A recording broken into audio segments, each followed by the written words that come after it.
어제는 이제 광풍에 관한 말씀을 드렸죠. 광풍. 하나님께서 생각지도 않은 광풍을 우리에게 보내주신다. 광풍. 그 앞에 선 인간들이 어떻게 할 것인가. 또 예수님 어떤 광풍이라도 꾸짖으실 때에 그것이 잔잔해지고 고요해지고 평안해지더라 그랬어요. 자, 오늘 말씀 이제 두 번째로 주님은 이 자연의 광풍을 해결해 주실 뿐만 아니라 오늘 말씀은 주님은 귀신 들린 자를 이제 깨끗하게 낫게 해주시는 주님이신 것을 볼 수가 있습니다. 하나님께서 인간을 만드실 때에 이제 완전하게 만들어 주시죠. 그리고 우리가 살 수 있는 완전한 공간을 허락하셨죠. 에덴 동산을 주셨습니다. 그런데 사람들이 하나님의 말씀을 버리고 하나님의 말씀을 어김으로 말미암아 죄가 들어오고 그 땅이 더럽혀지고 인간성이 상실되는 거예요. 그런데 이렇게 버려지고 더려지고 이 상실된 걸로 끝나는 것이 아니라 하나님은 예수 그리스도를 보내주셔서 그 상실된 인간성을 다시 회복시켜 주시는 그 모습을 보게 됩니다. 이것을 가리켜서 이마고데이, 하나님의 형상을 회복하다고 하는 거예요. 정신이 온전해지고 몸이 온전해지고 가정이 온전해지고 모든 것이 다시 온전하게 회복되는 것을 이마고데이, 하나님의 형상을 회복하다고 하는 거예요. 그런데 상실된 인간, 깨어진 인간이 얼마나 무서워지고 얼마나 타락해지고 얼마나 원형이 완전히 비틀어졌는가 하는 것을 오늘 보여주고 있는 말씀입니다. 자, 27절 말씀 한번 같이 봅니다. 27절 시작. 예수께서 육지에 내리심에 그 도시 사람으로서 귀신 들린 자 하나가 예수를 만나니 그 사람은 오래 옷을 입지 아니하며 집에 거하지도 아니하고 무덤 사이에 거하는 자라. 귀신 들린 사람을 하나를 만나는 거예요. 자, 그런데 그 사람은 특징이 뭐냐? 옷을 입지 아니했더라. 그것도 오랫동안 옷을 입지 아니했더라 하는 거예요. 옷이라는 건 뭐예요? 사람의 정체성이에요. 옷이라는 것은 뭐예요? 인간됨의 모습을 바로 세워주는 것 아닙니까? 그런데 오랫동안 옷을 입지 아니하니 그랬어요. 부끄러운지도 모르는 거예요. 자기의 정체도 다 잃어버린 거예요. 오랫동안 옷을 안 입고 다니면서 엉뚱한 짓을 하는 아주 연약한 인간이 되어버렸다고 하는 것입니다. 그 다음에 오랫동안 옷을 안 입을 뿐만 아니라 집에 거하지도 아니하고 집을 떠난 거예요. 인간 모든 관계가 깨어진 거예요. 악한 것이 들어오면 부끄러워도 부끄러운 줄 몰라요. 깨져도 깨진 줄 몰라요. 깨어진 인간성입니다. 더 나가서 무덤 사이에 거하는지라 그랬어요. 무덤 속에 있는 거예요. 무덤 사이에 다니는 거예요. 은혜 속에서 살아야 되는데 생명 속에 살아야 되는데 죽은 자들 가운데 있고 더러운 자들 가운데 있고 이 무덤 사이에 다니는 아주 완전히 깨어진 상실된 인간성을 그대로 보여주고 있죠. 그러면서 이 사람이 뭐라고 그럽니까? 28절 예수를 보고 부르짖으며 그 앞에 엎드려 큰 소리로 불러 이르되, 이 귀신들도 예수님을 알아보는 거예요. 악한 영도 예수의 영을 알아보는 거예요. 성령을 그들도 아는 거예요. 그러면 악한 영이 예수를 알아봤으면 빨리 엎드리고 회개하고 돌아와야 되는데 그렇지 않아요. 뭐라고 말합니까? 예수께 엎드려서 큰 소리로 불렀습니다. 지극히 높으신 하나님의 아들 예수여, 당신이 나와 무슨 상관이 있나이까? 당신께 구하노니 나를 괴롭게 하지 마옵소서. 당신하고 나하고 무슨 상관이 있습니까? 나를 괴롭게 하지 마옵소서. 와서 엎드렸다고 그랬어요. 와서 예수께 부르짖었다고 그랬습니다. 이 정도면 잘 나가는 거 아니에요? 부르짖고 엎드리고 그 다음에 나를 살려주옵소서. 주여 나의 생명을 회복시켜 주옵소서. 주여 다시 옛날처럼 하나님 온전한 인간이 되게 하여 주옵소서. 이것이 아니라 나를 건드지 마옵소서. 나를 이제 여기서 나가게 하지 마시고 괴롭게 하지 마옵소서 얘기합니다. 악한 영의 정체예요. 또 이 악한 영의 정체는 여기서뿐만 아니라 그 다음에도 29절 후반절에 보면 귀신이 가끔 그 사람을 붙잡음으로 그를 쇠사슬과 고랑에 매여 지켰으되 그 맨 것을 끊고 귀신에게로 몰려 광야로 나갔더라. 가끔가다 그를 묶어놓은 쇠사슬, 고랑 막 그런 것들 왜 묶어놨을까요? 얼마나 힘이 센지. 아무거나 막 집어던지고 사람들에게 해코지하고 못된 일을 하니까 그런 일 못하도록 다 묶어놨어요. 그런데 아무리 쇠고랑으로 묶어놔도 이것을 다 끊어버립니다. 끊어버리고 그 또 나와서 막 사람들을 해치기도 하고 엉뚱한 짓을 하는 것. 그러면 오늘 말씀 속에서 귀신의 정체가 뭐예요? 하나님을 아는 거예요. 그러면서도 옷을 다 오랫동안 벗어도 부끄러운 줄 모르는 거예요. 그리고 집을 떠나가는 거예요. 무덤 사이에 다니면서 생명이 없는 자들이에요. 또 나가서 이제 하나님 앞에 엎드리지만 자기는 알지만 자기 죄를 철저하게 회개하지 않는 자예요. 또 귀신은 얼마나 힘이 센지 포악한 자예요. 이런 귀신, 이런 악한 영, 그것을 놓고 예수님은 어떻게 하시는가 하는 거예요. 나를 건들지 마옵소서, 나를 괴롭게 하지 마옵소서 할 때에 예수님께서 딱 이미 보셨어요. 29절 이는 예수께서 이미 더러운 귀신을 명하사 그 사람에게서 나오라 하셨습니다. 그 사람에게서 나오라. 그러면서 이제 더 나가서 묻습니다. 30절 예수께서 내 이름이 무엇이냐 물으신즉 이름이 군대라 하니 이는 많은 귀신이 들렸습니다. 또 주님 이제 그 귀신이 나를 무적행으로 들어가라 하지 마시옵소서. 근데 마침 그곳에 보니까 돼지떼가 있어요. 그래서 예수님께서 그를 돼지떼에게 들어가도록 허락하시는 거예요. 그러니까 귀신이 나와가지고 돼지떼에 들어갑니다.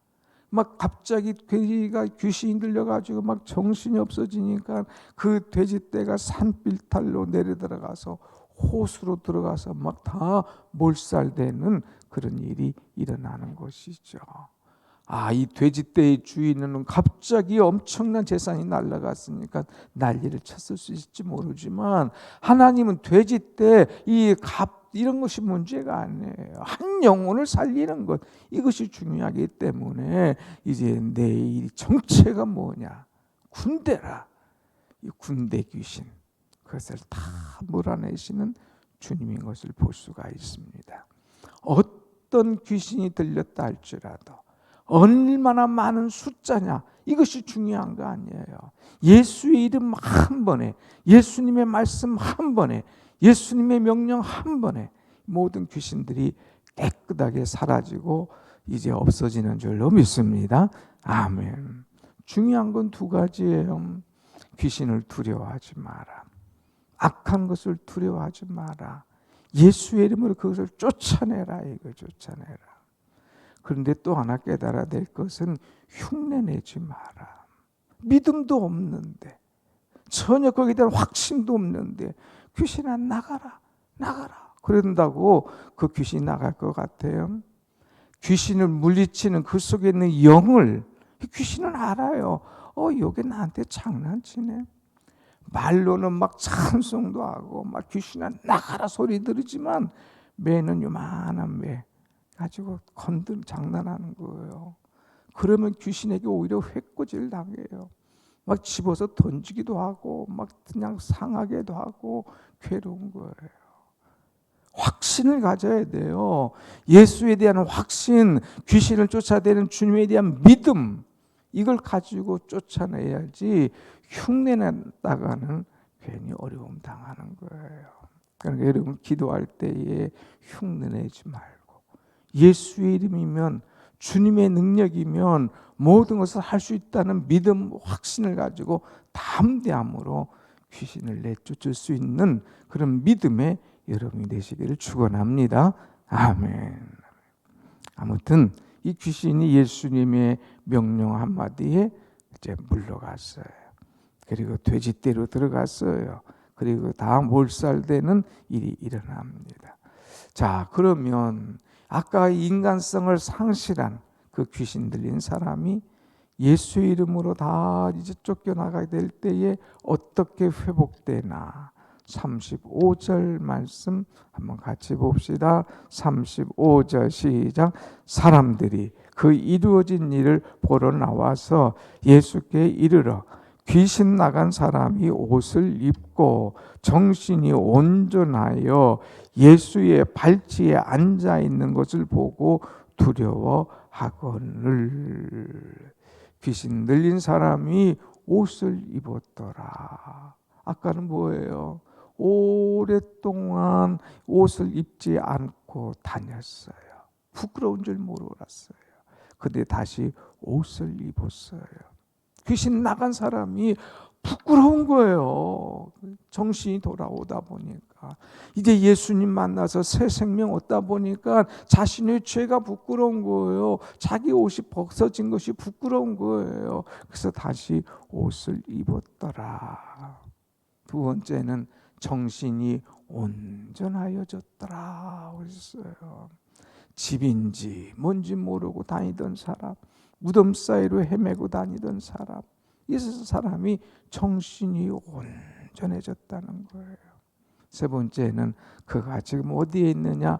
예수의 발치에 앉아 있더라. 주님의 발 앞에 앉아서 주님 감사합니다.